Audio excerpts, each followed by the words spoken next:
gmail.com।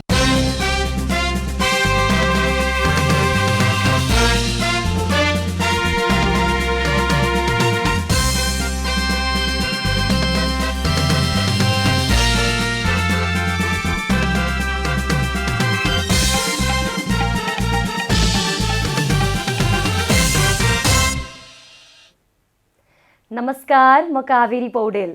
नमस्कार, म अनिस्मा बस्नेत। राति 8 बजेको जनता समाचारमा स्वागत छ। सबैभन्दा पहिले प्रमुख समाचार। लगातारको वर्षाका कारण देशका अधिकांश स्थानको जनजीवन प्रभावित। बाढी र पहिरोबाट सिन्धुपाल्चोकमा 7 जनाको मृत्यु, विभिन्न राजमार्ग समेत अवरुद्ध। पूर्व प्रधानमन्त्री तथा एमाले वरिष्ठ नेता झलनाथ खनाल थप उपचारका लागि दिल्ली प्रस्थान, पार्टीलाई फुटबाट जोगाउन अपिल। सरकारले ल्याएको संवैधानिक परिषद सम्बन्धी अध्यादेश विरुद्ध मुद्दा परेको 6 महिना बित्दा पनि सुनुवाई भएन। ढिला हुँदा अर्थहीन हुने कानुनविदको भनाई। भारतको आन्ध्र प्रदेशमा सुरक्षाकर्मी र माओवादी बीच भिडन्त, 6 माओवादीको मृत्यु, केही हतियार समेत बरामद। र एएफसीले छनौट प्रक्रिया संशोधन गरेसँगै नेपाल एसिया कप छनौटको तेस्रो चरणमा प्रवेश। नेपालले प्लेअफ खेल्नु नपर्ने।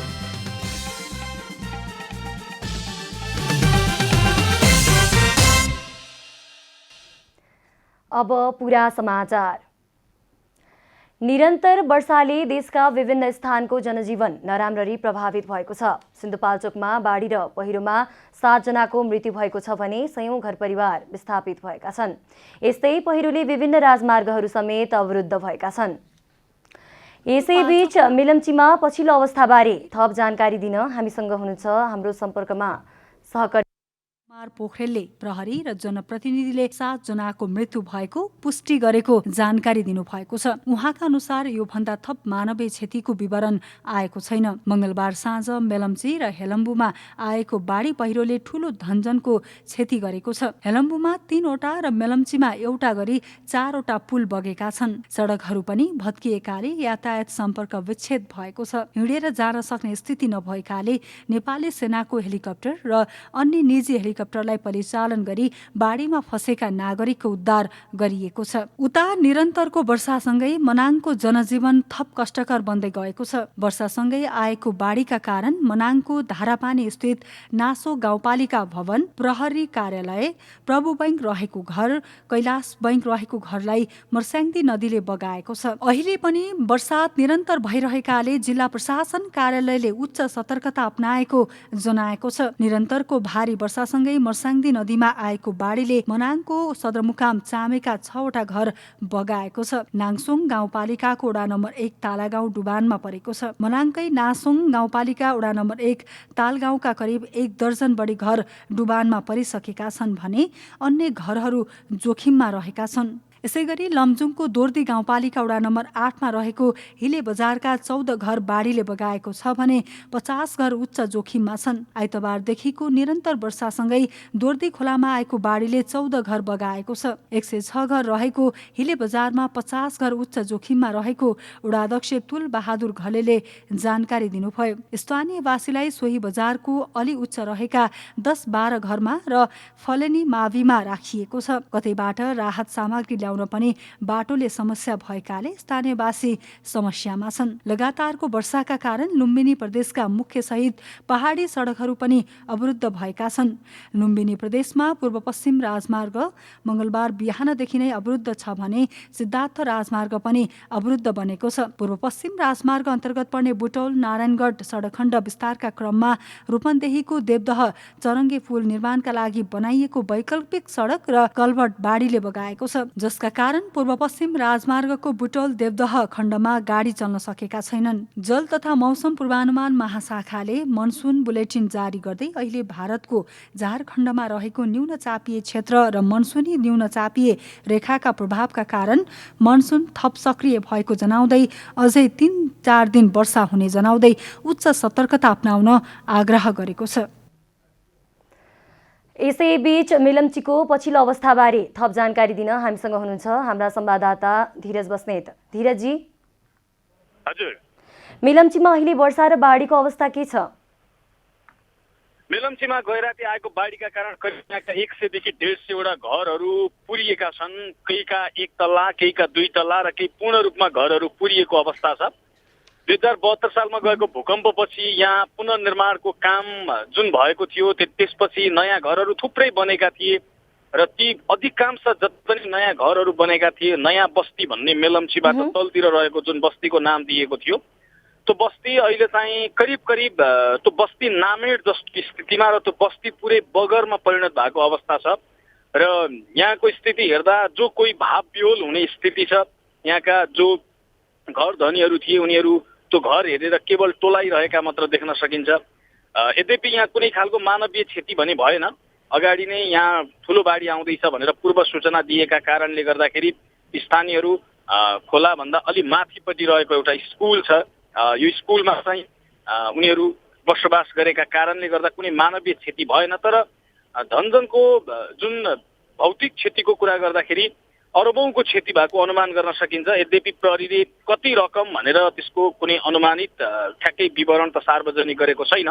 तर पनि यी घरहरू हेर्दाखेरि कुनै करोडौं लाएर बनाइएका घरहरू पनि ध्वस्त भएका छन् र छाप्राहरू वा भनौँ सामान्य खालका घरहरू त कति बगायो भन्ने कुराको एकिन विवरण नै छैन। उद्धार कार्य कतिको प्रभावित देखिएको छ? उद्धार कार्य भन्दाखेरि यहाँ खास गरी अब मानवीय हिसाबले कुनै पनि क्षति नभएको कारणले कुनै खालको त्यहाँ उद्धारको स्थिति रहेन। यद्यपि माथिबाट केही व्यक्तिहरू बगाएर लिएर आएको भन्ने खबर पाइएको छ र एकजना व्यक्तिलाई यहाँ मेलम्चीबाट उद्धार गरिएको हामीले पाएका छौँ। ती व्यक्ति चाइनिज नागरिक भएको भनेर हामीले सूचना पाएका छौँ। यद्यपि यो आधिकारिक पुष्टि हुन सकेको छैन र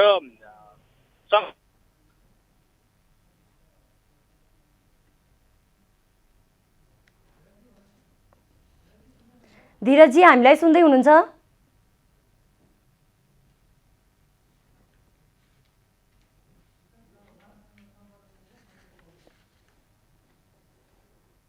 उहाँ हुनुहुन्थ्यो धीरज बस्नेत। हामीलाई मेलम्चीको पछिल्लो अवस्थाबारे निरन्तर बाढीका कारण अहिलेको पछिल्लो अवस्थाबारे जानकारी गराउँदै हुनुहुन्थ्यो। त्यसै गरी हामीसँग हुनुहुन्छ हाम्रा संवाददाता लमजुङबाट सन्देश पौडेल। सन्देशजी,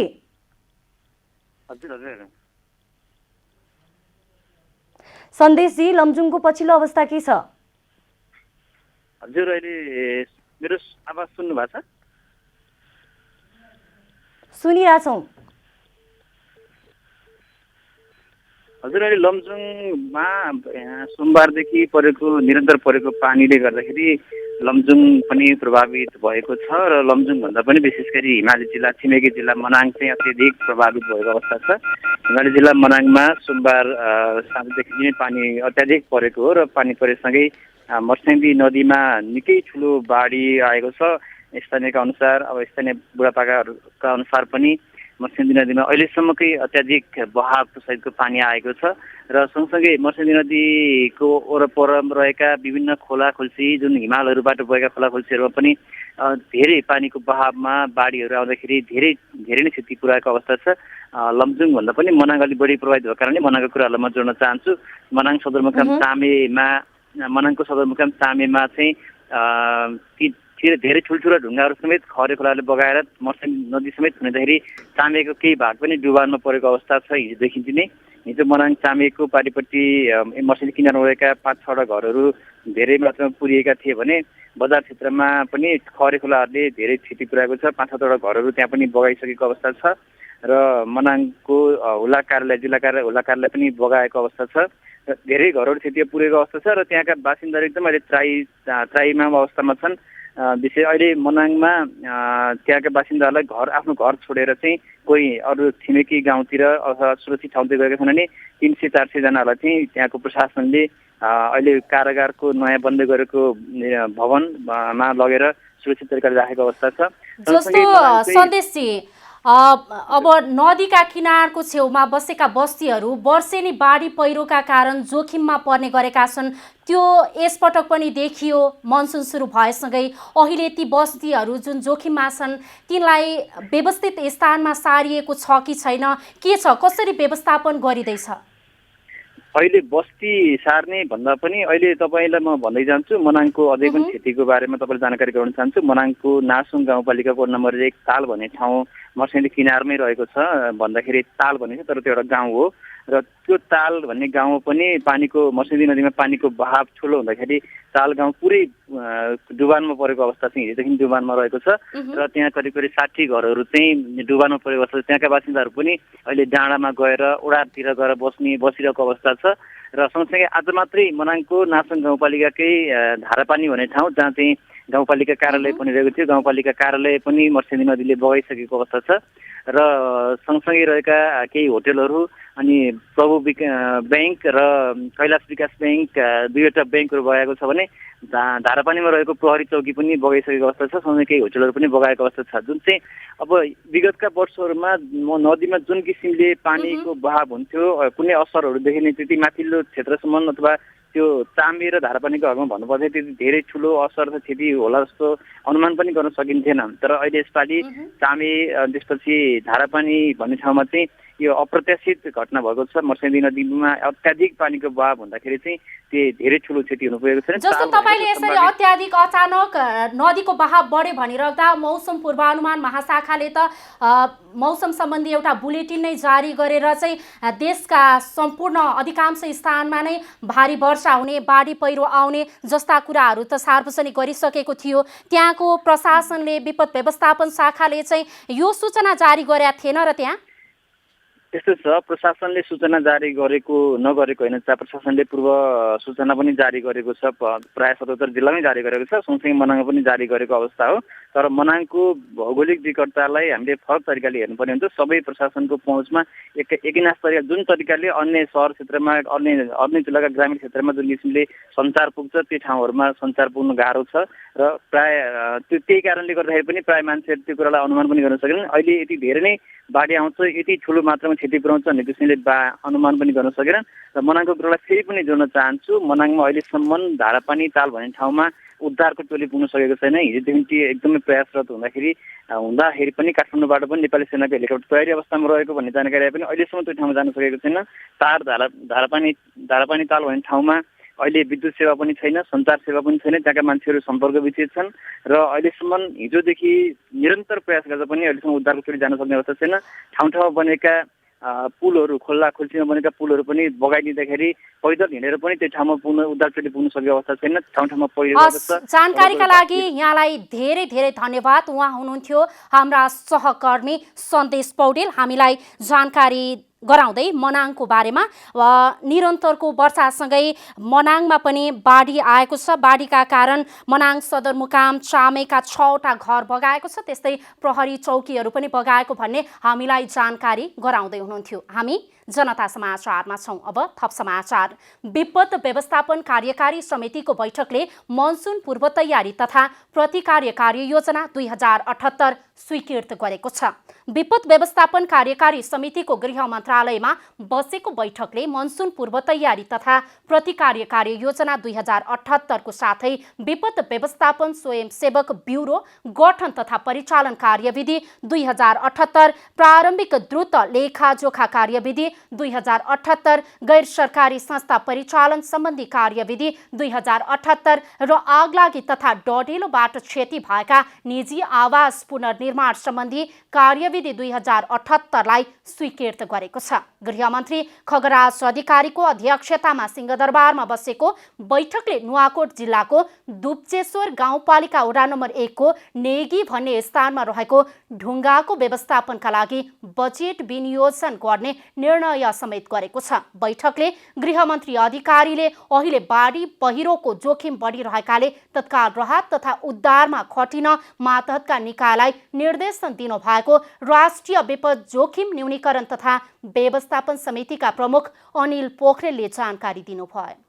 त्यसमा अहिले गरिरहेका प्रयासहरू के छन्, मुख्य गरी प्रतिकार्य गर्ने, त्यसको काम कारबाहीहरूलाई हामीहरूले त्यसको समीक्षा गर्ने, त्यसलाई झन् अझै प्रभावकारी कसरी गर्न सकिन्छ भन्ने कुराको त्यो समय छलफल गरियो। राहत र यसको अहिलेको तुरुन्त यो उपचार र यो पुनर्स्थापना गर्ने काम चाहिँ तुरुन्तै कसरी गर्न सकिन्छ भन्ने कुरा समेत छलफल गरेर आजको बैठक टुङ्गियो।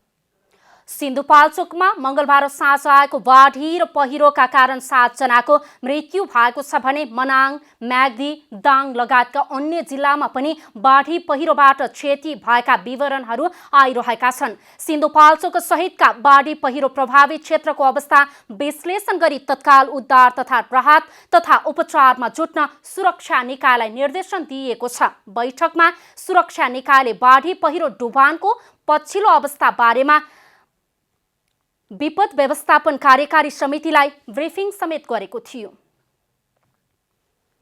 पूर्व प्रधानमन्त्री तथा नेपाल कम्युनिस्ट पार्टी नेकपा एमालेका वरिष्ठ नेता झलनाथ खनालले एकजुट भएर मुलुकको समस्या हल गर्न सबै नेताहरूलाई आग्रह गर्नुभएको छ। स्वास्थ्य उपचारका लागि नयाँ दिल्ली प्रस्थान गर्नुअघि विज्ञप्ति जारी गर्दै नेता खनालले व्यक्तिगत रिस, अहंकार र बदलाको भाव त्यागेर देशमा देखिएको राजनीतिक समस्या समाधान गर्न लाग्न आग्रह गर्नुभएको हो। नेकपा एमालेमा देखिएको फुटको समस्या समाधानका लागि नेता खनालले एकता सफलताको बाटो र फुट विनाशको बाटो भएकाले रिस, राग, अहंकार र बदलाव भाव त्यागेर पार्टी वैधानिक प्रक्रिया अन्तर्गत पार्टी फुटबाट जोगाउन तथा एकताबद्ध पार्न नेता खनालले नेता कार्यकर्ताहरूलाई विशेष आह्वान गर्नुभएको छ। नेता खनालले डाक्टरको सल्लाहमा स्वास्थ्य उपचारका लागि देश बाहिर जान लागेको बताउँदै सफल उपचारपछि आफू स्वदेश फर्केर सबैमाझ उपस्थित हुने बताउनु भएको छ। स्वास्थ्य उपचारका लागि मङ्गलबार नर्वेक अस्पताल भर्ना हुनुभएका पूर्व प्रधानमन्त्री खनाल चिकित्सकको सल्लाह अनुसार थप उपचारका लागि भारत जानु भएको हो। पछिल्लो 24 घण्टामा देशभर 2828 जनामा कोरोना भाइरसको संक्रमण पुष्टि भएको छ। 8687 जनाको पीसीआर परीक्षणमा 2014 र 4335 जनाको एन्टिजेन विधि मार्फत परीक्षण गर्दा 814 जनामा संक्रमण पुष्टि भएको स्वास्थ्य तथा जनसङ्ख्या मन्त्रालयले जनाएको छ। यससँगै नेपालमा आरटीपीसीआर विधिबाट गरिएको परीक्षणमा 6,14,216 जना र एन्टिजेन विधिबाट गरिएको परीक्षणमा 23,217 जनामा संक्रमण पुष्टि भएको छ। पछिल्लो 24 घण्टामा 3082 जना सहित अहिलेसम्म 5,43,521 जनामा कोरोना भाइरसको संक्रमणबाट मुक्त भएको मन्त्रालयले जनाएको छ। यस्तै पछिल्लो 24 घण्टामा र यस अघिको प्राप्त भएको विवरण सहित थप 52 जनाको कोरोना संक्रमणबाट मृत्यु भएको छ। नेपालमा कोरोनाबाट मृत्यु हुनेको संख्या 8558 पुगेको मन्त्रालयको तथ्याङ्क छ। उपत्यकाको दैनिक उपभोग्य वस्तुहरूको पसलमा चहल पहल बढेको छ। काठमाडौँ उपत्यकामा असार 1 गतेदेखि लागू हुने गरी निषेधाज्ञाको परिवर्तित नियम अनुसार दैनिक उपभोग्य सामग्रीको पसललाई बिहान 11 बजेसम्म खोल्न दिएपछि किराना तथा खाद्यान्न पसलहरूमा चहल पहल बढेको हो। यसअघि बिहान 9 बजेसम्म मात्रै अत्यावश्यक पसल खोल्न दिइएको थियो। असार 1 गतेदेखि भने बिहान 11 बजेसम्म खोल्न दिइएको हो। 9 बजेसम्म पसल खोल्न दिँदा उपभोक्तालाई सामग्रीहरू पुर्याउन गाह्रो भएको भए पनि अहिले भने अलि सहज भएको ललितपुर लगनखेलका स्थानीय व्यवसायी बताउँछन्।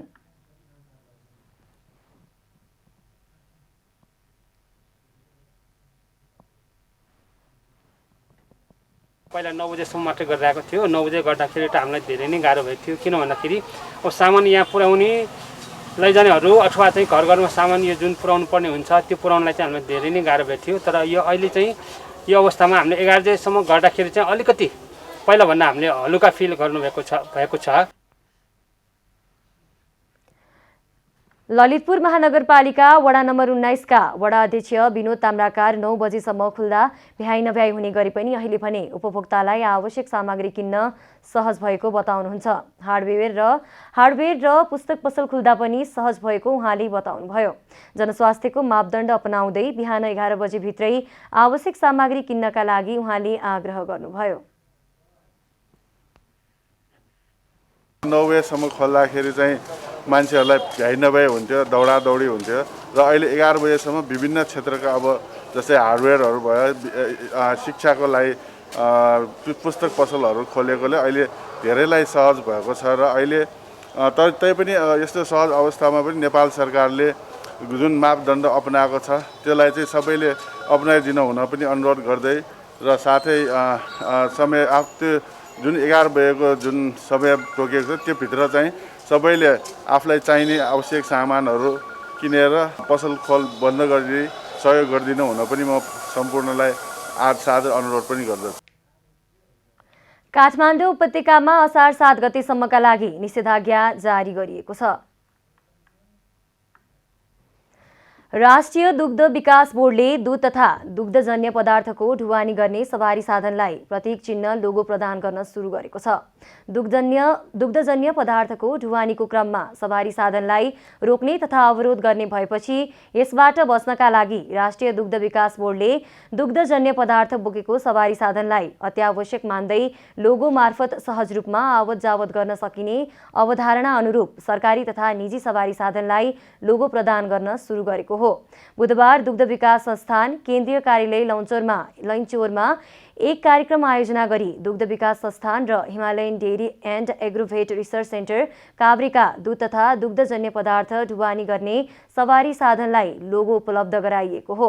अब सो लोगोका आधारमा दुग्धजन्य पदार्थ ढुवानीका साधनहरू निर्बाध रूपमा चल्ने राष्ट्रिय दुग्ध विकास बोर्डका प्रमुख डाक्टर राजेन्द्र यादवले विश्वास व्यक्त गर्नुभयो।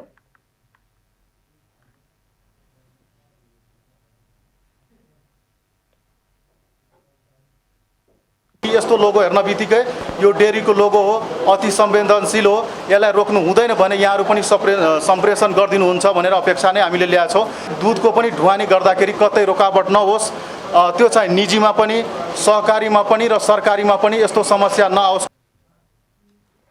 बोर्डले नेपाल सरकारले दूध ढुवानीलाई अत्यावश्यक सेवामा राखेको र यस्ता सवारी साधनलाई पहिचान खुल्ने गरी प्रतीक चिन्ह प्रदान गरिएकाले प्रतीक चिन्ह अङ्कित सवारी साधनलाई अत्यावश्यकीय सवारी साधनको रूपमा बिना अवरोध सञ्चालनमा सहयोग गरिनेमा विश्वास व्यक्त गरेको छ। सरकारले ल्याएको संवैधानिक परिषद सम्बन्धी अध्यादेश विरुद्ध मुद्दा परेको 6 महिना हुँदा पनि सुनवाई हुन सकेको छैन। 17 पटक पेशी चढ्दा पनि सुनवाई नहुनुमा प्रधान न्यायाधीशकै स्वार्थ बाँझिएका कारण सुनवाई हुन नसकेको कानुन व्यवसायीको आरोप छ। गत वर्ष मङ्सिर 30 गते सभामुख अग्निप्रसाद सापकोटा संवैधानिक परिषदको बैठकमा सहभागी नभएको झोकमा प्रधानमन्त्री केपी शर्मा ओलीले ल्याएको संवैधानिक परिषद सम्बन्धी अध्यादेश विरुद्ध मुद्दा दायर गरेको 6 महिना हुँदा पनि सुनवाई हुन सकिरहेको छैन। सर्वोच्च अदालतबाट प्रतिनिधि सभा पुनर्स्थापना भएपछि प्रधानमन्त्री ओलीबाट उक्त अध्यादेश न त संसदमा पेश भयो, बरु पुनः राष्ट्रपतिबाट सोही अध्यादेश वैशाख 21 गते दोस्रो पटक जारी गरी पदाधिकारी नियुक्ति गरियो। पटक पटक प्रतिनिधि सभामा पुगेर निष्क्रिय भएको उक्त अध्यादेश र पदाधिकारी नियुक्ति विरुद्ध मुद्दा दायर मात्रै हुने, तर सुनवाईको भने कुनै टुङ्गो छैन। उक्त अध्यादेश र नियुक्ति विरुद्ध 18वटा रिट संवैधानिक इजलासमा पालो पर्खेर बसेका छन्। ती मुद्दाको हालसम्म 17 पटक पेशी तोकिँदा पनि सुनवाई हुन सकेको छैन। अहिले कोरोनाका कारण निश्चित मुद्दाहरूको मात्रै सुनवाई हुने भएकाले मुद्दाहरूले प्राथमिकता पाउन नसक्ने अवस्था छ। यही अवस्था कायमै रहेसम्म संवैधानिक इजलासमा रहेका मुद्दाहरूको पनि सुनवाईको पालो आउन मुस्किल हुने भएकाले अब कहिले सुनवाई होला केही भन्न नसकिने अवस्था रहेको अधिवक्ता एवं रिट निवेदक ओम प्रकाश अर्यालको भनाइ छ। मुद्दाको सुनवाई ढिलाइ हुँदा अर्थहीन हुने अर्यालको धारणा छ। उहाँहरूलाई कसैले स्वीकार पनि गर्दैन, उहाँहरूले गरेका काम कारबाहीलाई पनि स्वीकार्य हुने अवस्था छैन। अन्तर्राष्ट्रिय समुदायले पनि प्रश्न उठाएको छ र भोलि सुनवाई हुँदाका बखतमा पनि यो तत्काल अन्तरिम आदेश भएर उहाँको काम कारबाहीहरू उहाँको चाहिँ जुन पदाधिकार छ त्यसलाई चाहिँ स्थगन गर्नुपर्ने अवस्था देखिन्छ। त्यसकारणले गर्दाखेरि यो खालि सुनवाई चाहिँ टारेको कारणले यो भएको हो। जब सुनवाईमा जान्छ त्यतिखेर केही न केही आदेश हुन्छ भन्ने हामीले अपेक्षा लिएका छौँ। संवैधानिक परिषद सम्बन्धी अध्यादेश विरुद्धको मुद्दा विचाराधीन हुँदाहुँदै प्रधान न्यायाधीश चोलेन्द्र शमशेर जबरा समेत उपस्थित भएर यी नियुक्तिमा हस्ताक्षर मात्रै नभई आफ्नो हिस्सा समेत लिएको कानुनविदहरूको आरोप छ। प्रधान न्यायाधीश जबराले नै अदालतमा पुगेको मुद्दामा सुनवाई नगरी आफन्त भर्तीलाई वैधानिकता दिएको कानुनविदहरूको तर्क छ। स्वार्थ बाजिएको पनि अवस्था छ, किन भन्दा प्रधान न्यायाधीशज्यू पनि त्यो बैठकमा बसेर उहाँले पनि नियुक्तिको सिफारिस गर्नुभएको छ र पत्रिकामा आएका समाचारलाई आधार बनाउने भने उहाँको भागमा पनि मान्छेहरू नियुक्तिमा परेका छन्। अब यसरी हेर्दाखेरि के देखिन्छ भने अब उहाँ आफै संलग्न भएर नियुक्ति गरिएको छ र उहाँका भागका मान्छेहरू पनि नियुक्तिमा परेका छन्। र कार्यपालिकासँग उहाँको चाहिँ अलि बढी हिमचिम पनि बढी छ भन्ने कुरा सबैलाई यदि आधार मान्ने हो भनेदेखि यदि ती आधारहरू सत्य हुन् भनेदेखि उहाँको स्वार्थ बाँझिएको कारणले यो चाहिँ सुनवाईलाई उहाँले टार्दै आउनु भएको देखिन्छ। सर्वोच्चले हालसालै सरकारले ल्याएको नागरिकता सम्बन्धी अध्यादेश विरुद्ध तत्काल कार्यान्वयन नगर्न अन्तरिम आदेश जारी गरिसकेको छ। तर 6 महिनादेखि संवैधानिक परिषद सम्बन्धी अध्यादेशमाथि सुनवाई गर्ने जाँगर भने देखाएको छैन। कमला हमाल, काठमाडौँ। धितोपत्र बोर्डले मङ्गलबार अस्वाभाविक रूपले मूल्य बढेको निष्कर्षमा 51वटा कम्पनीको सूची सार्वजनिक गर्यो। तर शेयर लगानीकर्ता सङ्घहरूले भने सूची सार्वजनिक गरिएको प्रति विरोध जनाएका छन्।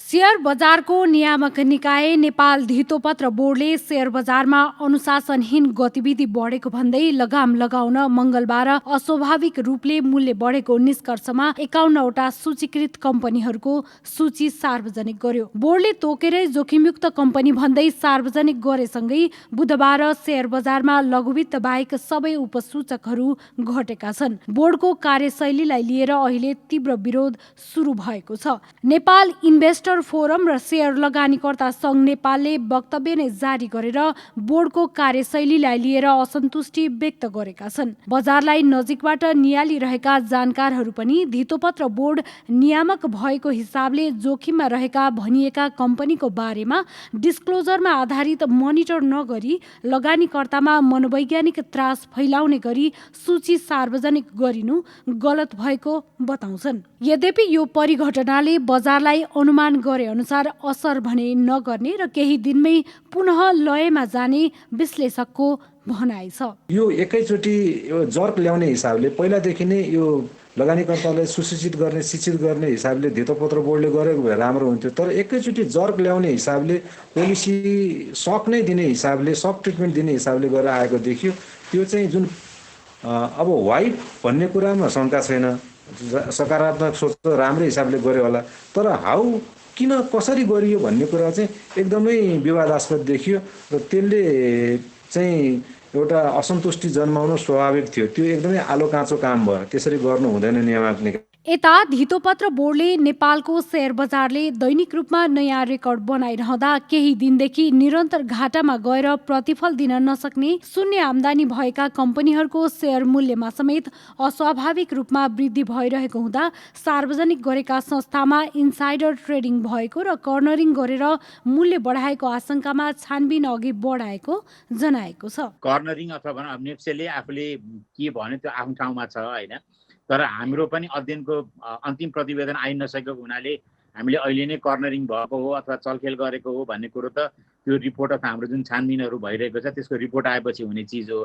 तर अहिले त हामीले खालि त्यो 51वटा कम्पनीको चाहिँ स्ट्याटसहरू यस्तो छ भनेर चाहिँ जानकारी मात्र गराएको हो। नेपाल पुँजी बजार लगानीकर्ता सङ्घकी अध्यक्ष राधा पोखरेलले केही सीमित ठूला लगानीकर्ताको हित हुने गरी लाखौं सर्वसाधारणलाई डुबाउने गरी आएको बोर्डको कदम सच्याउनु पर्ने माग गर्दै बुधबार अर्थ मन्त्रालयमा ज्ञापन पत्र बुझाइएको बताउनु भएको छ। लगानीकर्तालाई पूर्व सचेत नगराई बोर्डले सार्वजनिक गरेको अवधारणा कानुनी र सैद्धान्तिक रूपमा गलत भएको पोखरेलको तर्क छ। मङ्गलबार नेपाल धितोपत्र बोर्डले 51वटा कम्पनीमा गरिएको लगानी जोखिमयुक्त भन्दै प्रेस विज्ञप्ति जारी गरेसँगै बुधबार आत्तिएर शेयर बिक्री गर्नेहरू सक्रिय हुँदा बजारमा नकारात्मक असर देखिएको छ। जनता टेलिभिजनका लागि रूपा घिमिरेको रिपोर्ट। गण्डकी प्रदेशका नवनियुक्त मुख्यमन्त्री कृष्णचन्द्र नेपाली पोखरेलले विश्वासको मत लिएपछि मात्र मन्त्री परिषद विस्तार गर्ने तयारी गर्नु भएको छ। असार 4 गते नै विश्वासको मत लिएर मन्त्रालय बाँडफाँड टुङ्ग्याउने र प्रदेश सभामा बजेट छलफल अघि बढाउने पोखरेलको तयारी छ। जेठ 29 गते मुख्यमन्त्री नियुक्त हुनुभएका पोखरेललाई विश्वासको मत लिन 1 महिना समय भए पनि मन्त्रालय बाँडफाँड अघि नै विश्वासको मत लिन लाग्नु भएको हो। अब आर्थिक समाचार। आर्थिक समाचारका साथमा हुलास भए अरु किन खोज्ने।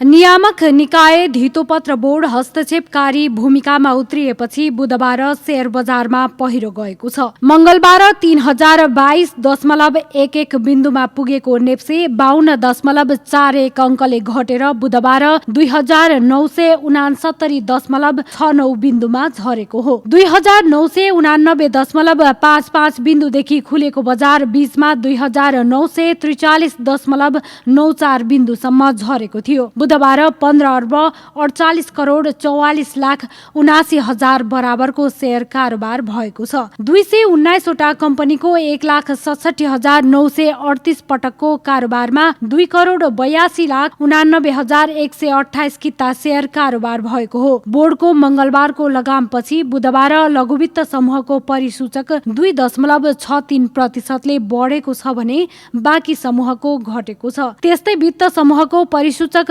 सर्वाधिक 6.8% घटेको छ भने होटल्स, पर्यटन, जलविद्युत समूहको पनि परिसूचक घटेको छ।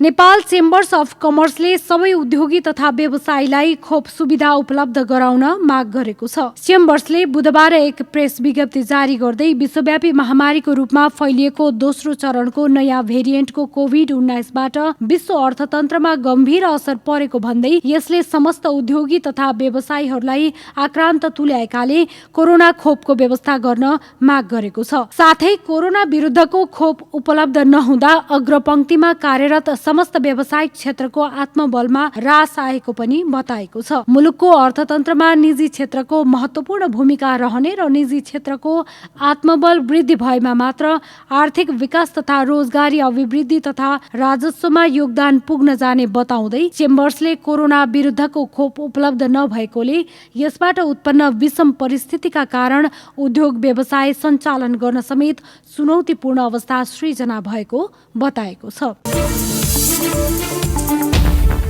वाणिज्य आपूर्ति तथा उपभोक्ता संरक्षण विभागले निषेधाज्ञा अवधिमा 203 वटा व्यापारिक फर्मको बजार अनुगमन गर्दा 97 फर्म कारबाहीमा परेको जनाएको छ। कारबाहीमा परेका फर्मलाई 14 लाख रुपैयाँ जरिवाना गरिएको छ भने 30,000 मूल्य बराबरको खाद्यान्न नष्ट गरिएको विभागले जनाएको छ।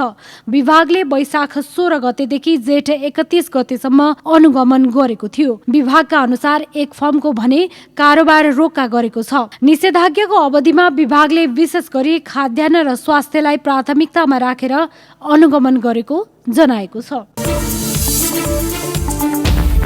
बुधबार सुनको मूल्य प्रतितोला 100 रुपैयाँले घटेको छ। नेपाल सुन चाँदी व्यवसायी महासंघका अनुसार बुधबार छापावाला सुनको मूल्य तोलाको 93,100 रुपैयाँ कायम भएको छ। यसैगरी तेजाबी सुनको मूल्य तोलाको 92,600 रुपैयाँ निर्धारण भएको छ। मंगलबार स्थिर रहेको छापावाला सुनको मूल्य तोलाको 93,200 रुपैयाँमा कारोबार भएको थियो। यता चाँदीको मूल्य भने प्रतितोला 5 रुपैयाँले बढेर 1,360 रुपैयाँ भएको छ। अन्तर्राष्ट्रिय बजारमा सुन प्रति औंस $1,860 हाराहारीमा कारोबार भइरहेको छ।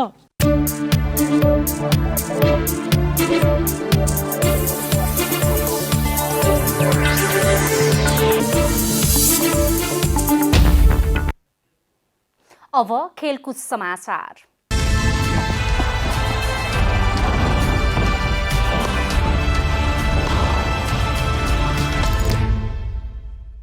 नेपाल एसियन कप फुटबल छनौटको तेस्रो चरणमा प्रवेश गरेको छ।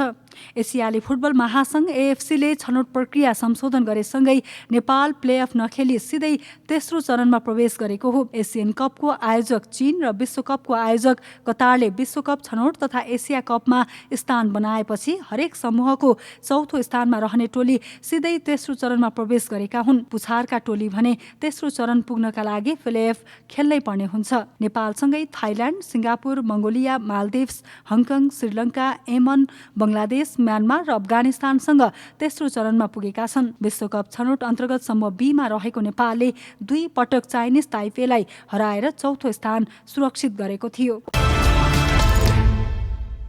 इङ्ग्लिस प्रिमियर लिग फुटबलको नयाँ सिजनको खेल तालिका सार्वजनिक भएको छ। प्रिमियर लिगले बुधबार सन् 2021-22 को सिजनको खेल तालिका सार्वजनिक गरेको हो। प्रिमियर लिगको नयाँ सिजन अगस्त 14बाट सुरु हुनेछ। सार्वजनिक खेल तालिका अनुसार पहिलो दिन 10 खेलहरू हुनेछन्। च्याम्पियन म्यान्चेस्टर सिटीले टोटेनहमसँग उसैको मैदानमा खेल्दै नयाँ सिजनको सुरुवात गर्नेछ। यस्तै म्यान्चेस्टर युनाइटेडले लिड्ससँग घरेलु मैदानमा खेल्नेछ। चेल्सीले पनि क्रिकेटमा क्रिस्टल प्यालेससँग घरेलु मैदानमा खेल्नेछ। लिभरपुल पहिलो खेलमा नर्वेज सिटीको भ्रमणमा जानेछ। आर्सेनलले नवप्रवेशी ब्रेन्टफोर्डसँग खेल्दा लेस्टर वुल्फसँग खेल्नेछ। एभर्टनले साउथह्याम्पटनसँग खेल्दा बर्नलीले ब्राइटन, न्युकासलले वेस्ट ह्याम र वाटफोर्डले एस्टर भिल्लासँग खेल्ने तालिका रहेको छ। अब मौसम समाचार।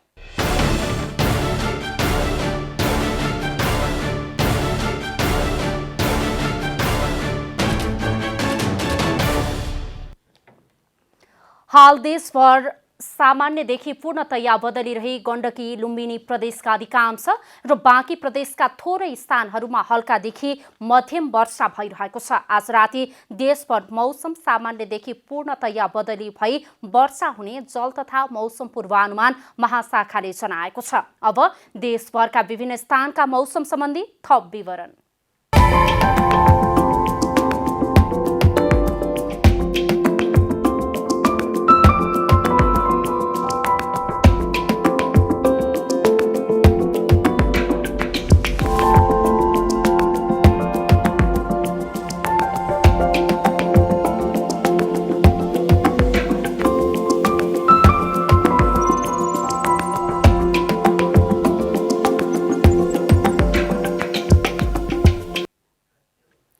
अन्त्यमा आजको डायरी।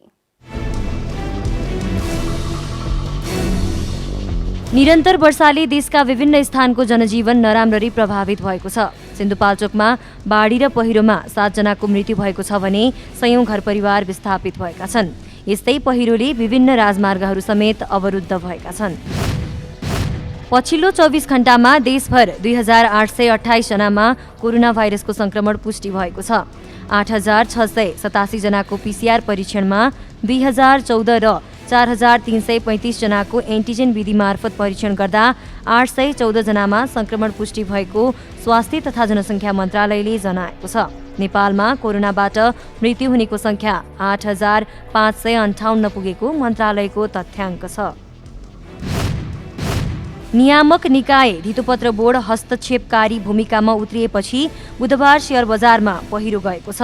मंगलबार 3022.11 बिन्दुमा पुगेको नेप्से 52.41 अङ्कले घटेर बुधबार 2969.69 बिन्दुमा झरेको हो। बोर्डको मंगलबारको लगामपछि बुधबार लघुवित्त समूहको परिसूचक 2.63% बढेको छ भने बाँकी समूहको घटेको छ। भारतको आन्ध्र प्रदेशमा सुरक्षाकर्मी र माओवादीहरूबीच भिडन्त हुँदा 6 जना माओवादीको मृत्यु भएको छ। बुधबार थिगालमेत्ता जंगल क्षेत्रमा भिडन्त भएको भारतीय सञ्चार माध्यमले जनाएका छन्। खोजी कारबाही जारी रहेको र अतिरिक्त प्रहरी बललाई खटाइएको प्रहरीले जनाएको छ। नेपाल एसियन कप फुटबल छनौटको तेस्रो चरणमा प्रवेश गरेको छ। एसियाली फुटबल महासंघ एएएफसीले छनौट प्रक्रिया संशोधन गरिसँगै नेपाल प्लेअफ नखेली सिधै तेस्रो चरणमा प्रवेश गरेको हो। नेपालसँगै Thailand, Singapore, Mongolia, Maldives, Hong Kong, Sri Lanka, Yemen, Bangladesh, Myanmar र अफगानिस्तानसँग तेस्रो चरणमा पुगेका छन्। विश्वकप छनौट अन्तर्गत समूह बीमा रहेको नेपालले 2 पटक चाइनिज ताइपेलाई हराएर चौथो स्थान सुरक्षित गरेको थियो।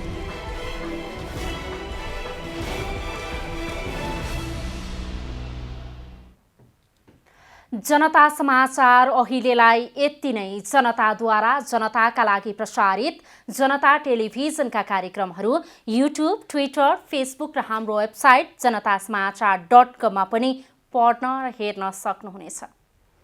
सूचनामा तपाईको सहभागिता, समयमा समाचार हाम्रो प्रतिबद्धता। कोरोना भाइरसको संक्रमणबाट बच्न नियमित रूपमा हात धौँ, भिडभाडबाट टाढै रहौँ, अनिवार्य मास्कको प्रयोग गरौँ। नमस्कार।